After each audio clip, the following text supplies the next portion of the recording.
Hello everyone and welcome to this People and Places special. I'm Ken Watlington. This half hour we're taking a look back at some of our favorite People and Places stories from 2022.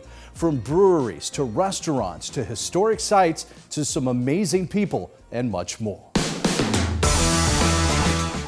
There is so much that makes Eastern North Carolina a great place to live. And that's the goal of this series, to shine a light on some of the phenomenal people and amazing places that make ENC unique. Whether it's a family antique shop, generations in the making, or the volunteers helping to keep a piece of local history alive, there are great stories to tell all around us. And we begin with the story of a local couple who is currently fostering a child thanks to the Methodist Home for Children. And as you're about to see, that's not all they're doing to help children all across the East. There's something incredible going on deep in the woods in Greene County. It's an opportunity to provide hope.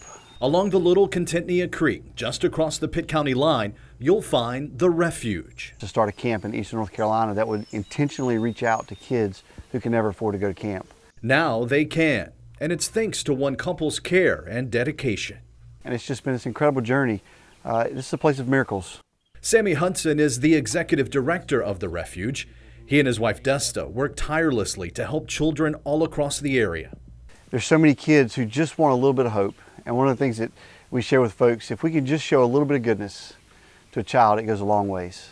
From humble beginnings a decade and a half ago, The Refuge now offers all kinds of outdoor activities across more than 135 acres. And these old farmhouses provide about 85 campers a place to sleep.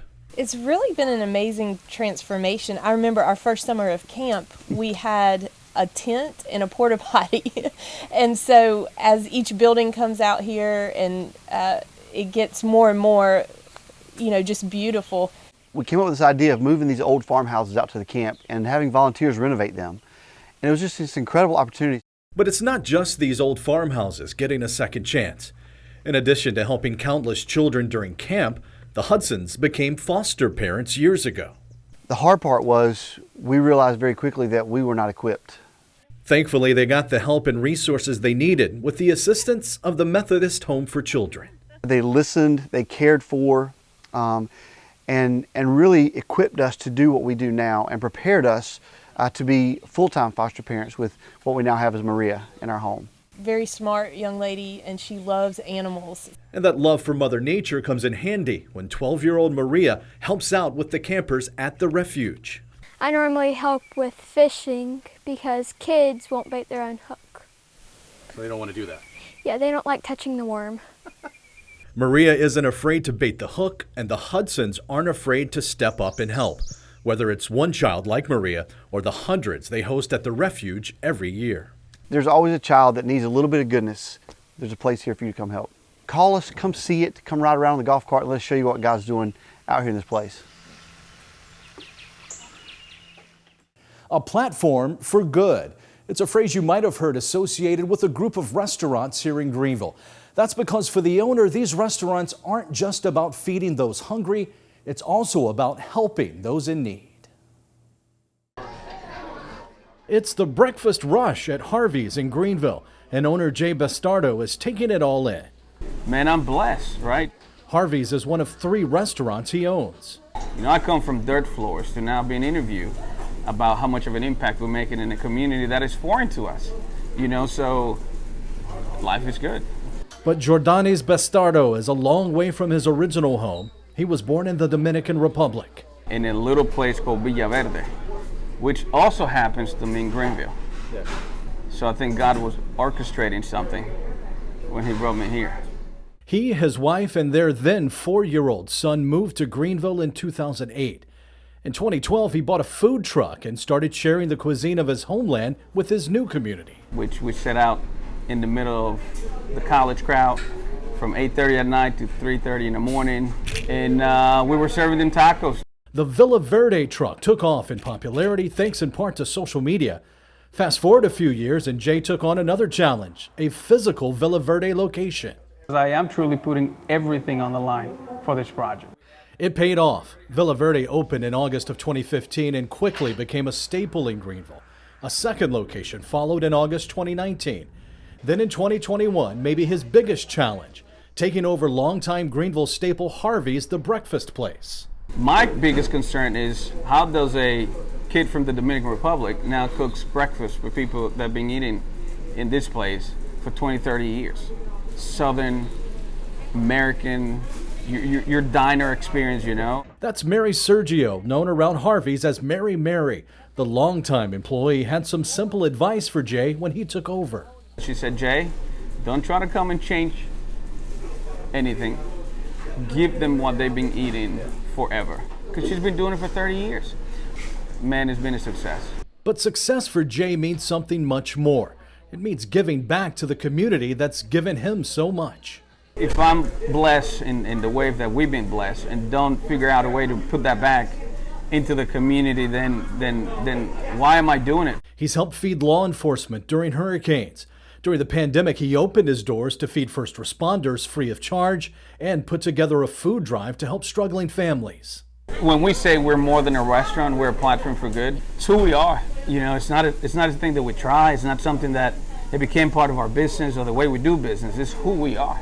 That is what makes it exciting, that I can now give God. And man, I'm going to do it to the day I drop. One of Jay's missions this year was to help those affected by Hurricane Fiona in his home at the Dominican Republic. For more on that, listen to the full conversation with Jay Bastardo, the People and Places Extra podcast, available right now on the WNCT Podcast Network. There are roughly about 440 players from North Carolina that have reached major league level. Remembering the best baseball players to come out of North Carolina. Next, our People and Places special visits the North Carolina Baseball Museum. But I may have to go back for some of those desserts. Plus, we'll whet your appetite with a look at some of our favorite restaurants and the amazing people behind them.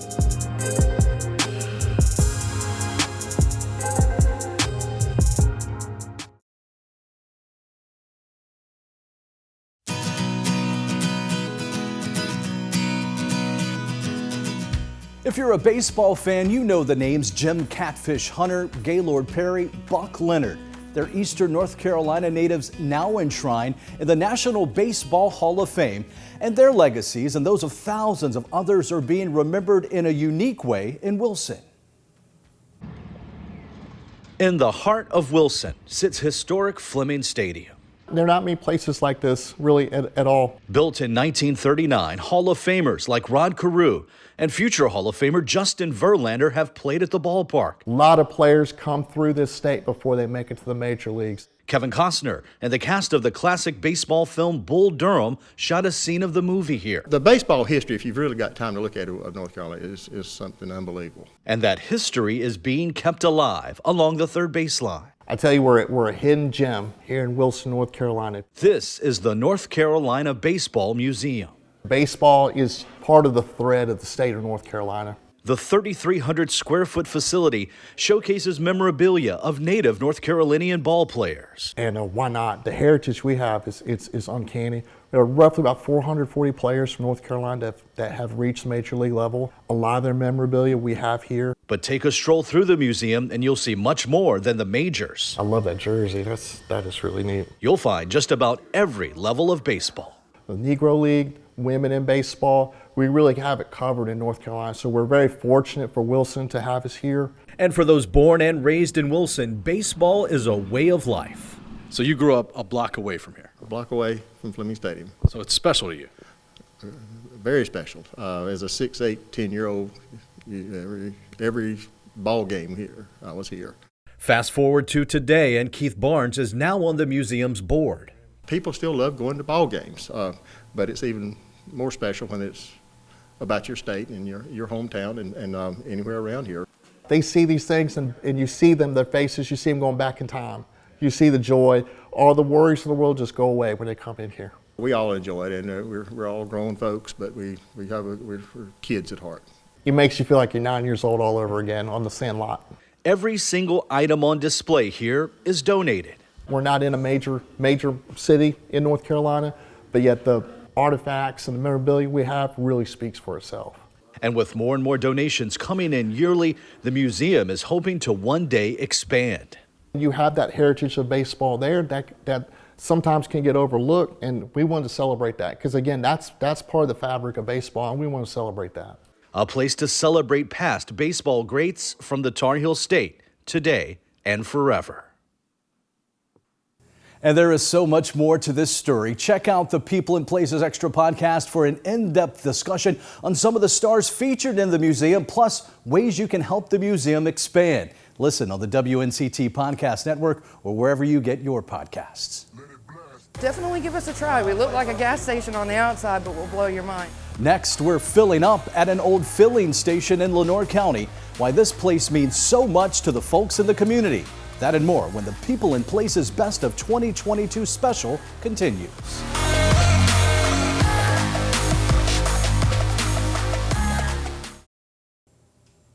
Our Best of People and Places 2022 special continues now with a stop at a restaurant in Lenoir County, just outside Kinston, the Jackson Heights community to be specific.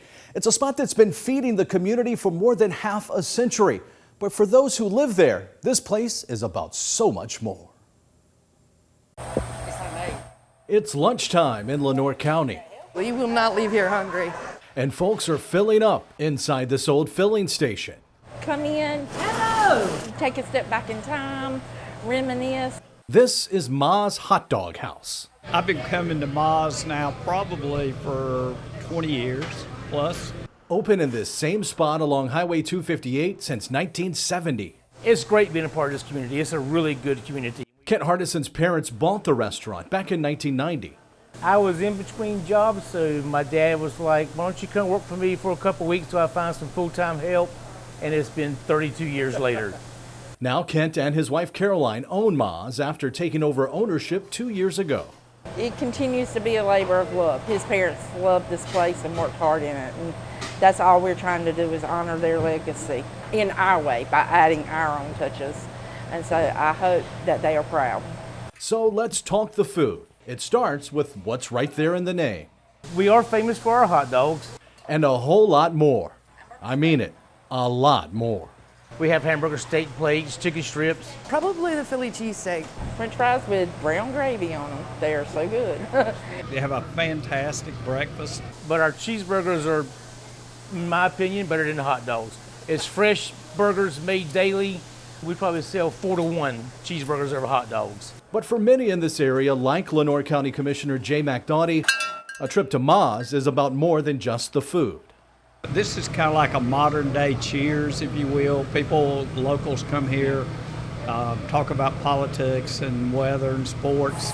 And that means a lot to the people who work here. Y'all have a good one, Sean. This kind of restaurants, it's dying out, and it's a shame to see. So if you get to be a part of it, take pride in it. I hope to be able to do this about 10 more years, and then I would love for somebody in my family to take over. That's good news for the locals who love this place. We're small but mighty. And if you've never been to Ma's Hot Dog House, Definitely give us a try. We look like a gas station on the outside, but we'll blow your mind. If you're looking at a good hot dog, if you're looking at a good breakfast or lunch, this is a grand place to go. And everybody knows your name. Everybody knows your name. That's right, Cheers. Just like Cheers. And you see those gas pumps out front, they aren't in service anymore. Ma's stopped being a working gas station back in 2005. Now, Ma's is just pumping out great food.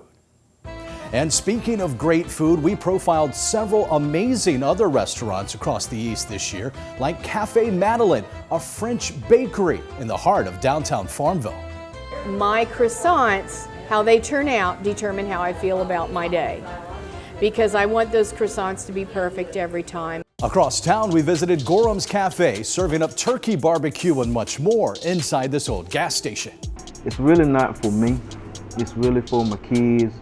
Hopefully they can carry on the generation of cooking. So I'm just trying to lay the foundation down for them. And in Greene County, we stopped by one of the East's most popular restaurants, the Farmer and the Dale Southern Kitchen and Bakery, the product of a husband and wife team.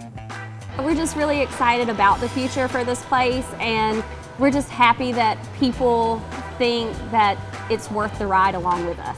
Watch the full stories on each of these places anytime at WNCT.com. Our Best of People and Places 2022 special is going viral. Well, the person you're about to meet is With nearly 750,000 followers on social media, this Kinston native is taking her love of good food worldwide. I love where I'm from, and I love sharing my passion for Southern food. She's gone viral on social media thanks to that passion. Some know her as Spilling the Sweet Tea, but her real name is Carlina Davis, and she's an Eastern North Carolina native. I figured I'd join you for my kitchen. Now calling Maryland home, I caught up with Davis on Zoom to talk about her roots. I am from Kinston, born and raised, Kinston High School graduate. And it's in Lenoir County where Carlina's mother taught her how to cook at a young age. The love grew over time. And about 5 years ago, she started sharing that love with anyone with an internet connection, courtesy of her food blog called Spilling the Sweet Tea.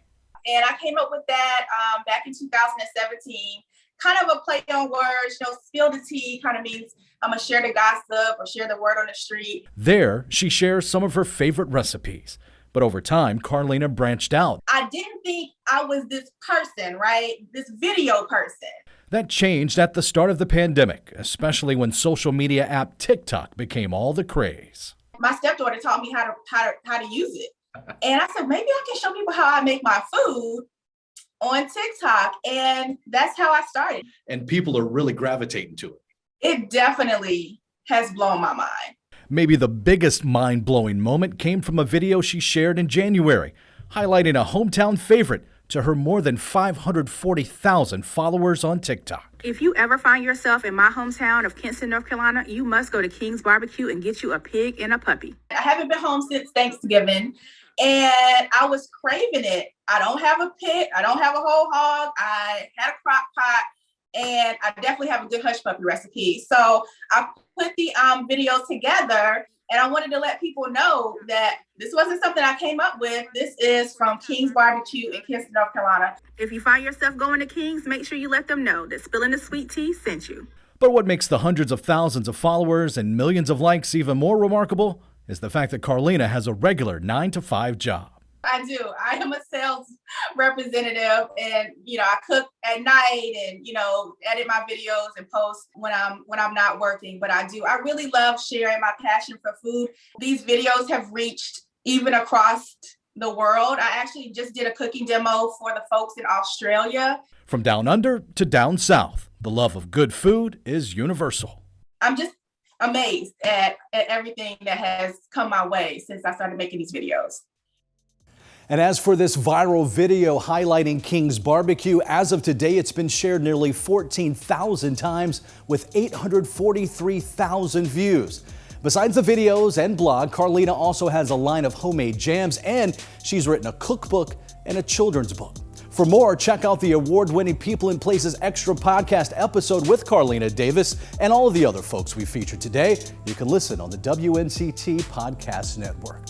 And as we turn the calendar to a new year, we'd love to hear your ideas for future segments. Just send me an email or reach out to me on Facebook or Twitter. Thank you for spending some time with us on our look back at our favorite People and Places stops of 2022. I'm Ken Watlington. We'll see you in 2023.